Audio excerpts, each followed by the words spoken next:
অষ্টম শ্রেণীর শিক্ষার্থীদের জন্য আমি নতুন একটি ভিডিও করছি। আমার আজকের ভিডিওটিতে থাকবে অষ্টম শ্রেণীর শিক্ষার্থীদের অনুশীলনী 2.2 এর একটি প্রশ্নের সমাধান। তোমরা সবাই মনোযোগ দিয়ে দেখবে এবং যদি বুঝতে না পারো আমাকে বলবে, আমি আবারও তোমাদেরকে এটি বুঝিয়ে দিব। তো চলো প্রশ্নটি কী আছে আমরা প্রথমেই দেখে নিই। প্রশ্নটি এটি আমি খাতায় লিখে রাখছি, প্রশ্নটি আগে থেকে একটু দেখো। এখানে তোমাদের 7 দাগের যে ম্যাথ সেটি আমি এখন সমাধান করে দিব। বার্ষিক 10% মুনাফায় 8,000 টাকার 3 বছরে চক্রবৃদ্ধি মূলধন কত? আমরা কি নির্ণয় করব? চক্রবৃদ্ধি মূলধন নির্ণয় করব। কিন্তু যেহেতু 2.1-এ সরল মুনাফা ছিল এবং 2.2-এ চক্রবৃদ্ধি মুনাফা, চক্রবৃদ্ধি মূলধন এ সম্পর্কিত ম্যাথ আছে। তো আমি যেহেতু 2.2-এর অঙ্ক সমাধান করে দেব, এজন্য আমাদের প্রথমে জানতে হবে চক্রবৃদ্ধি মূলধন নির্ণয়ের যে সূত্র, সেই সূত্রটি আমাদের কি করতে হবে? জানতে হবে। তো চলো সমাধানটি লিখি আমরা। সমাধান এখন প্রথমেই আমি সূত্রটি একটু লিখে নেব। আমরা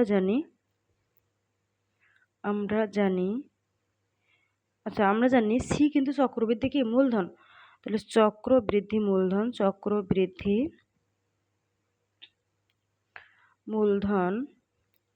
C equal P into 1 + r⁴n। এখানে আমি একটি কথা বলবো, এখানে তোমরা যদি সবাই জানো, তারপরেও আমি তোমাদেরকে একটু বোঝানোর চেষ্টা করব। আমি এখানে লিখবো যে দেওয়া আছে যে মানগুলো, সেটা একটু লিখবো। দেওয়া আছে কি দেওয়া আছে দেখো। এখানে দেওয়া আছে কি? মুনাফার হার। বার্ষিক 10% মুনাফায় মানে মুনাফার হার। তাহলে মুনাফার হার কি হবে? মুনাফার হারকে আমরা কি দ্বারা প্রকাশ করি? 8 দ্বারা প্রকাশ করি। এখানে কত পার্সেন্ট আছে? 10% আছে। 10% মানে কি? 10/100। এটা কিন্তু তোমরা আগে থেকেই জানো। তো এটাকে তোমরা চাইলে ক্যালকুলেশন করে নিতে পারো, না চাইলে পরে যেয়ে ক্যালকুলেশন করতে পারো। তো এখানে আরও একটা কথা বলা আছে, 8,000 টাকার এটা কিন্তু কি? এটা কিন্তু সাধারণ যে মূলধন বা প্রারম্ভিক মূলধন। কি মূলধন বলো তো?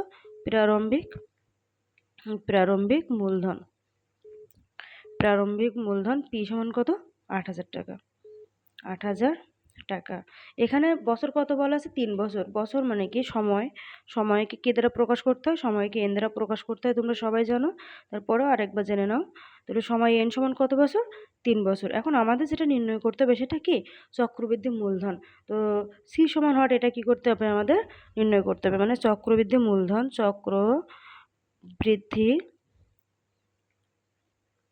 মূলধন সি ইকুয়াল কত? হট। আমরা এটা কিন্তু কি করব? নির্ণয় করব। এখন আমাদের যে এখানে কিন্তু লিখবো, আমরা কি লিখব? অতএব চক্রবৃদ্ধি মূলধন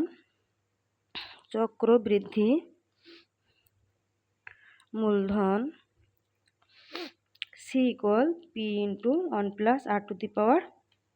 r⁴n। এটা আমরা কি করব? এখন নির্ণয় করব। পি এর মান কত আছে? পি এর মান কিন্তু এখানে কত দেওয়া আছে বলো তো? এখানে 8,000 টাকা দেওয়া আছে। আর 1 + আর এর মান কত? আর এর মান হচ্ছে 10/100। 10/100 এর পাওয়ার আছে কত? পাওয়ার কিন্তু আছে 10। এখন আমাদের যে কাজ থাকবে সেটি হলো যে 8,000, দেখো এই 10 আর 100 যদি তোমরা এখন ক্যালকুলেশন করো বা কাটাকাটি করো, তাহলে কি হবে? এটা ক্যালকুলেশন করলে হবে কত? 0 0 কেটে যাবে। তাহলে থাকবে কত? 1/10। এর পাওয়ার হচ্ছে 10। তাহলে এখানে আছে আমাদের 8,000। গুণ চিহ্ন দিয়ে দিলাম আমি একবারে। এখন তোমরা এটাকে কি করবে? এটাকে একটু লসাগু করে নেবে। তাহলে 10 + 1 এর পাওয়ার কত? 10। তার মানে 8,000 গুণ এখানে 11/10 এর পাওয়ার কত আছে? পাওয়ার আছে 3। তার মানে এই 11/10 কয়বার গুণ হবে? 3 বার গুণ হবে। 8,000 গুণ 11/10, 11/10 গুণ 11/কত? 10। এখন একটু খেয়াল করবে, দেখো একটা শূন্য, এখান থেকে একটা শূন্য কেটে গেল, এই একটা শূন্য এবং এখান থেকে আর একটা শূন্য কাটাকাটি হয়ে গেল, এবং একইভাবে একটা শূন্য আর একটা শূন্য কেটে গেল। তাহলে উপরে আছে কত? 8 আছে। তাহলে এই 3টা 11 এবং 8 যদি আমরা গুণ করি তাহলে কত আসে? 10,648 আসে। কি আসে?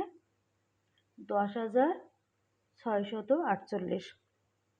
10,648 টাকা। এটি কিন্তু আমাদের কি? এটি কিন্তু আমাদের চক্রবৃদ্ধি মূলধন বেরিয়ে গেল। তো অর্থাৎ তোমরা লিখতে পারো, অর্থাৎ চক্রবৃদ্ধি মূলধন 10,648 টাকা। তো ভিডিওটি দেখার জন্য তোমাদেরকে অনেক অনেক ধন্যবাদ। ভিডিওটি তোমরা বুঝতে পেরেছো কিনা, ম্যাথটি বুঝতে পেরেছো কিনা অবশ্যই আমাকে কমেন্ট বক্সে জানাবে, এবং না বুঝতে পারলেও সেটি জানাবে, তাহলে আমি তোমাদের আরও সুন্দরভাবে বোঝানোর চেষ্টা করব। ধন্যবাদ সবাইকে ভিডিওটি দেখার জন্য।